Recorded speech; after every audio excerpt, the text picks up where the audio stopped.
Book of Jeremiah, chapter 50, verse 41. Behold, a people shall come from the north, and a great nation, and many kings shall be raised up from the coast of the earth, and shall hold the bow and the lance. They are cruel and will not show mercy. Their voice shall roar like the sea, and they shall ride upon horses, every one put in array, like a man to the battle. Against thee, O daughter of Babylon, the king of Babylon has heard the report of them, and his hands wax feeble, anguish to hold of him, and pains as of a woman in travail. All praises to Yahweh, by Hashem Habashai, Wahara Kakadash, the honors of the elders and the apostles of the great millstone, Shalom to the hopeful nation of Israel, scattered abroad amongst the heathen. So I'm looking like the heathen. Beginning with the 144,000 preachers, teachers, and prophets. Shalom. Yeah, I got this video I want to play, man. Alright. Where is it?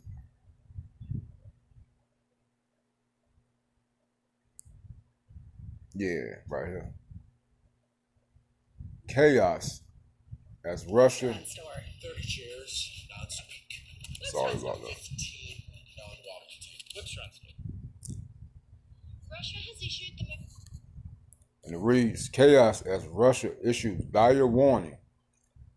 World is millimeters from nuclear catastrophe. All right? But the nuclear catastrophe is going to destroy America. Okay? I like that. Dope word right there. America is going to be obliterated. Catastrophe.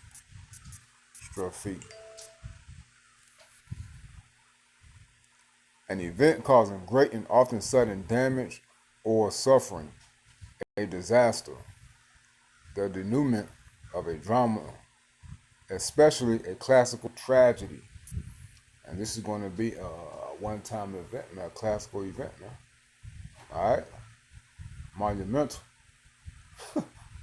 Okay? This is going to cause total chaos, throughout the earth. But America is going to get it the worst. All right? In the state of Israel. All right?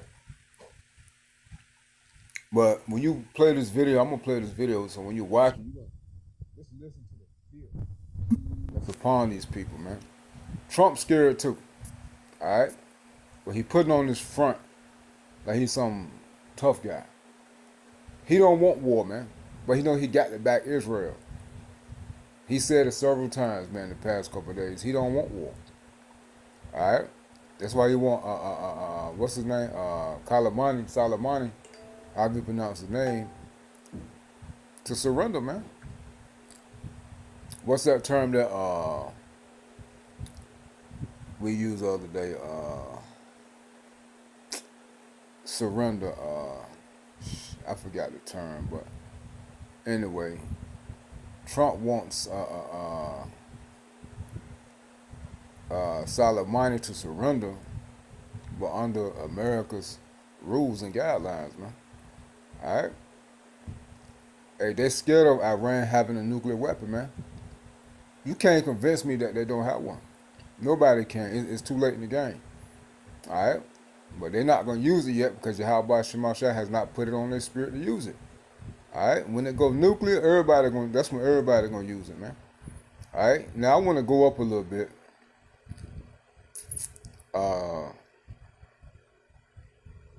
Jeremiah 50 and 35. It says, a sword, that's the missiles, which would be the sword of the Lord, the weapons of Yahweh Shemashah. Matter of fact, let's read verse 35 in NLT. The sword of destruction will strike the Babylonians, says the Lord, Yahweh Shemashah. It will strike the people of Babylon, her officials and wise men too. That's the people over here in America. The sword is the missile. All right, back to the KJV. It says, a sword is upon the Chaldeans, and the Lord Yahweh Shemashah, saith the Lord Yahweh Shemashah, and upon the inhabitants of Babylon, and upon her princes, and upon her wise men. The princes and wise men would be the officials, the leaders, your governors, your senators, the president, the Senate, the Congress, all of that.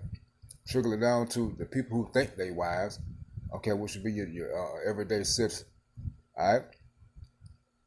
A sword is upon the liars, and they shall dote. A sword is upon her mighty men, and they shall be dismayed. NLT, verse 36. The sword will strike her wise counselors, and they will become fools. The sword will strike her mightiest warriors, and panic will seize them. Okay, the mightiest warriors of in America will be the military. A sword is upon the horses, and upon the chariots, the military vehicles, and upon and everyday vehicles, and upon all the mingled people that are in the midst of her, and they shall become as women.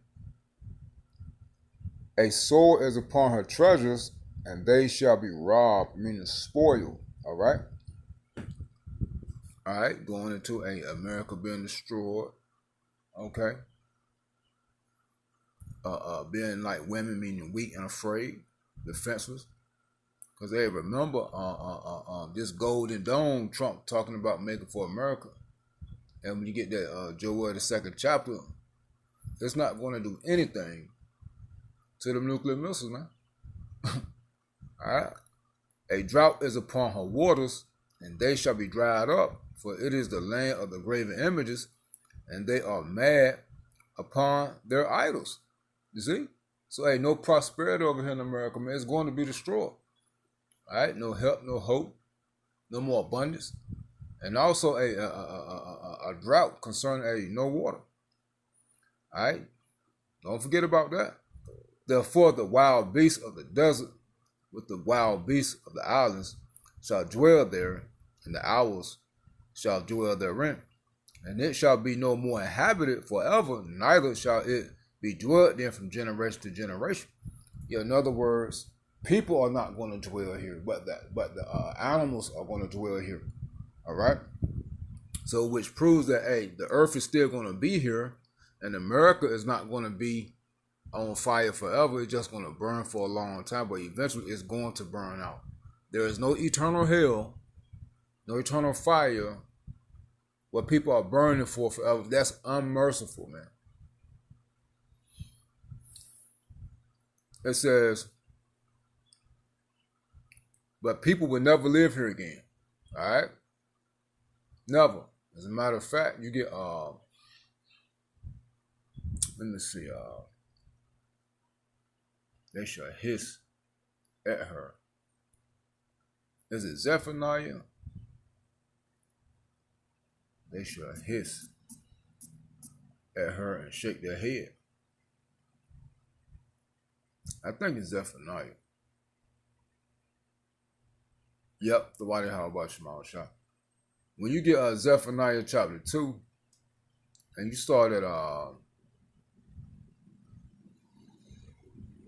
at 3, it says, and I will stretch out his hand against the north and destroy Assyria, and will make Nineveh a desolation and dry like a wilderness. To my America. And flocks shall lie down in the midst of her, all the beasts of the nations, both the cormorant and the bittern shall lodge in the upper lintels of it. Their voice shall sing in the windows. Desolation shall be in their thresholds, and he shall uncover the cedar work. America gonna be destroyed from the foundation up, man. And all that's gonna be here is the what? The animals. This is the rejoicing city that dwelt carelessly, that said in her heart, I am, and there is none else beside me. Same thing, Isaiah 47. Now is she become a desolation, a place for beasts to lie down in. Everyone that passeth by her shall hiss and wag his head. You see? So, yeah, it ain't no place where you burn forever, man. People can drive by America, and it's going to be a monument, a memorial of how wicked this place is going to be. As a matter of fact, and you see who's going to dwell here, and you see what it's talking about. So you see how Syria and Nineveh is also the same as America. All right. Now, when you go back to Jeremiah 50 and 40, that's why another reason why Yahweh Shema Shah always compares America to Sodom and Gomorrah. Because remember, Sodom and Gomorrah is also that pillar of salt that Lot's wife turned into, because she was destroyed by way of the fire and brimstone, okay, that came from heaven, which the fire and brimstone this time is going to be the nuclear missiles. All that is symbolic. That's why America is compared to Sodom and Gomorrah, man. Because it's going to be left for a memorial, a monument, man, of how wicked this place is and what it's likening them to. Verse 40, Jeremiah 50 and 40, and God Yahweh overthrew Sodom and Gomorrah and the neighbor cities, as God Yahweh overthrew Sodom and Gomorrah and the neighbor cities thereof, saith the Lord Yahweh Shema Shai, so shall there no man abide there, neither shall any son of man dwell therein. Right, in America and Babylon. That's also likened unto Nineveh. It says, and the Assyrians, it says, behold, a people shall come from the north, and a great nation, Russia, and many kings shall be raised up from the coast of the earth. Right, their allies, Iran or Korea, y'all know the allies, the Muslim nations, Turkey. It says the African nations, and hell, even NATO and the EU. It says some of them. It says they shall hold the bow and the lance, the missiles. It says they are cruel and will not show mercy. The voice shall roar like the sea, and they shall ride upon horses, every one put in array like a man to the battle against thee, O daughter of Babylon. You see? It's going into the missiles. It's describing the missiles, y'all. Revelation, the 9th chapter, Joel, the 2nd chapter. The king of Babylon has heard the report of them, Trump, and his hands wax feeble. And also those officials, those wise men that's up there with him, man. All right? And his hands wax feeble. Anguish took hold of him, and pains as of a woman in travail. And this is what we're seeing, man. This is what we're witnessing. Everyone over here in America is terrified, from the leader, the president, to the people that's underneath him, down to the citizens. The only ones who are not terrified are us as a hopeful elect of the nation of Israel. These Christians are terrified. They have no foundation. They still think, most of them think it's going to be a pre-tribulation rapture, man. I went to my house the other day to do something for her. She was talking that nonsense. And I don't go to nobody's house talking about the Bible, but I told her, I said, that's not going to happen. The Lord is going to come immediately after the tribulation, Matthew the 24th chapter. But I said, well, we're going to see who right and who wrong. I said, because we all going to see. But most of these Christians, because all of them don't believe that, but they still all wrong. They think they're going to be exempt from judgment, man. Y'all think y'all going to be up out of here before the mark of the beast? Before all hell and chaos? Y'all took the damn vaccine. Y'all got scared when COVID came. But you think you got enough strength and foundation? Man, get out of here, man. And that go to show you they're not prepared for what's to come. So when these things happen, they are going to run down and take this mark of the beast, man. They're going to bow the knee just like they did with COVID, man. Stop playing with me. Hey, man, stop playing. Y'all ain't got no faith, man. That's big talk. That's big talk. And us as a hopeful that we pray that Yahweh Shema shall keep us in the spirit and do and give us even more patience and spirit and courage and endurance and faith, man. Well, a lot more than what he did when COVID came, man. Because it's going to require more patience and faith during this time, man. So hey, it's time to level up. Well, Yahweh Shema shall blessed us, man. We wasn't going up there and they were sticking stuff up our nose and we didn't get pricked with nothing, man. Stop playing. We didn't worry about these jobs and stuff, man. Hell, Yahweh Shema blessed us, man. Well, you see the state of the people, hey, as the scripture said in Ecclesiastes 10, as a leader of the people, so are his officers. Hey, and that trickles down to the people. So, hey, that also goes into emotions and fear as well. All right, it says, behold, he will come up like a lion from the swelling of Jordan unto the habitation of the strong, but I will make them suddenly run away from her. And who is a chosen man that I may appoint over her? And who is like me? And who will appoint me the time? And who is that shepherd that will stand before me? See, how about Shema Shai is in control, man? Who can tell him what to do? He can tear this place to pieces, man. And the people know that, and they are terrified right now. Therefore, hear ye the counsel of the Lord, right? The plans, the prophecies of Yahweh Shema Shai, that he has taken against Babylon, and his purposes that he has proposed against the land of the Chaldeans. Surely the least of the flock shall draw them out. Surely he shall make their habitation desolate with them. This is what we're seeing going on with Israel and America getting involved with the war back east concerning Israel and Iran, man. They're going to get destroyed together. At the noise of the taking of Babylon, the earth is moved and the city is heard among the nations. And the cry is heard among the nations, man. So you see, hey, Trump know the kings of the people are in fear. The kings of the nations are in fear. The leaders of America are in fear because they know what's happening, man. They know what's about to happen, man.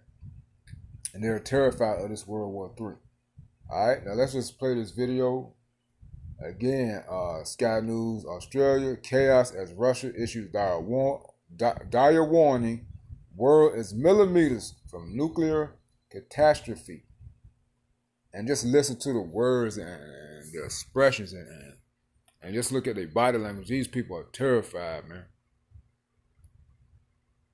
The most frightening warning of the war between Israel and Iran so far. That the world is millimeters from nuclear catastrophe.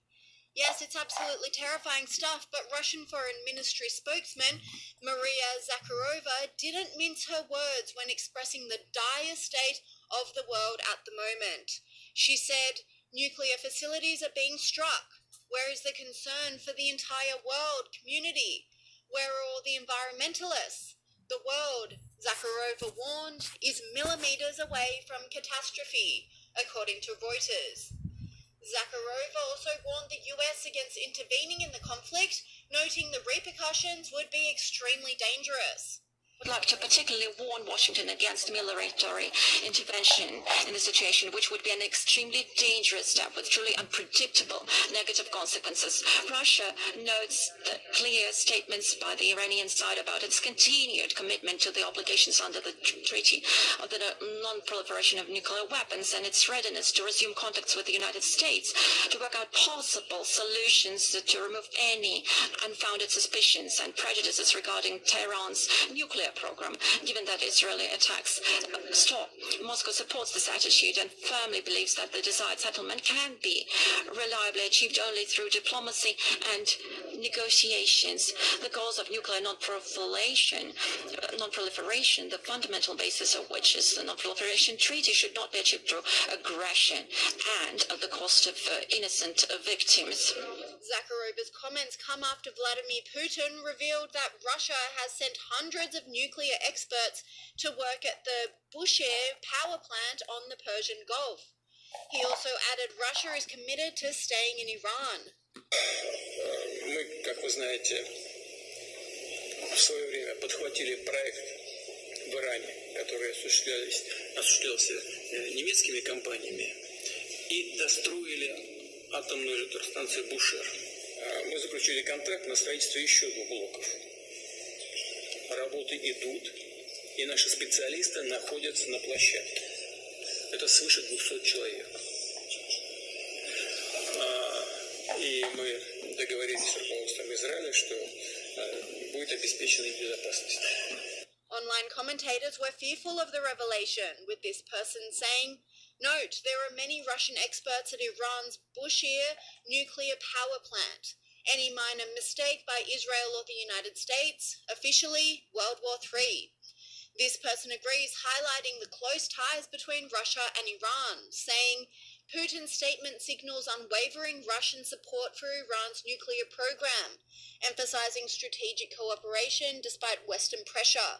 Keeping Russian experts at Iran's power plant strengthens Moscow-Tehran ties and asserts Russia's role in shaping Middle East energy and security dynamics. The powerful alliance between Iran, Russia and China is making everyone in the West very nervous, particularly with their nuclear capabilities and staunch anti-West rhetoric. Senator John Kennedy says this alliance intends to take over the world. I want to tell you briefly how I see the world and invite you to tell me if I'm wrong. I think President Xi and President Putin and the Ayatollah in Iran are working together. I think that President Xi is the quarterback. I think their goal is to have Russia dominate Central and Eastern Europe, to have Iran dominate the Middle East, and to have China dominate the Indo-Pacific, while being free to roam in sub-Saharan Africa and South America and space. I do not want America to be the world's policeman, but I don't want President Xi or President Putin or Iran to be the world's policeman either. Do I see the world in the right way?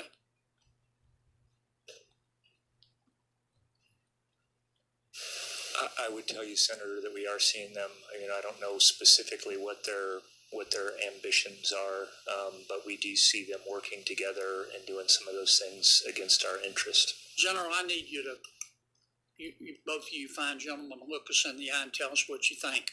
I understand you got to choose your words carefully. You don't want to get put on double secret probation. But we've got some hard decisions to make here.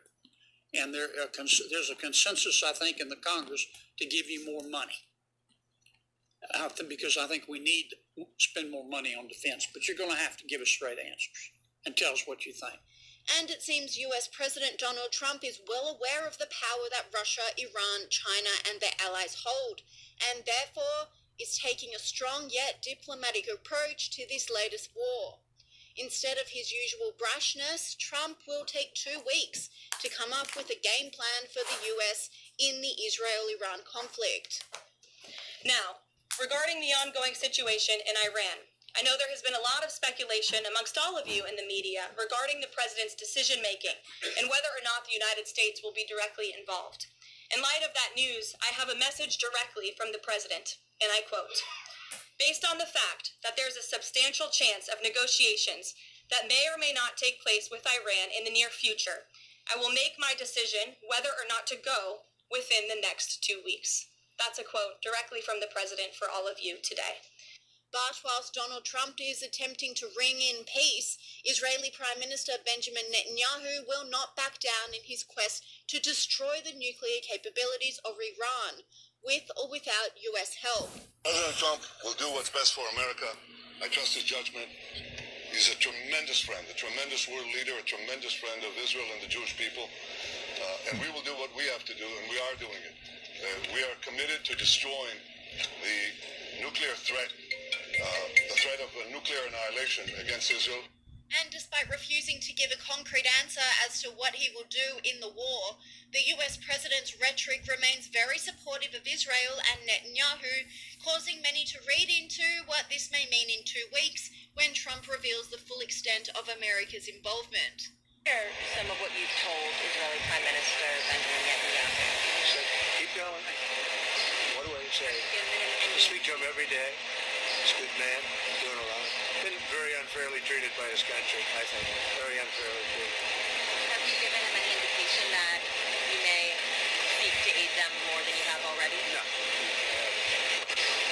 So far, he's done a good job. He has been treated very unfairly by his country. He's a wartime president, and he's going through this nonsense.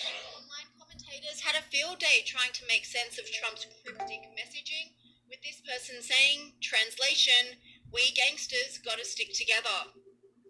So there you have it. They are the real gangsters of the earth, man.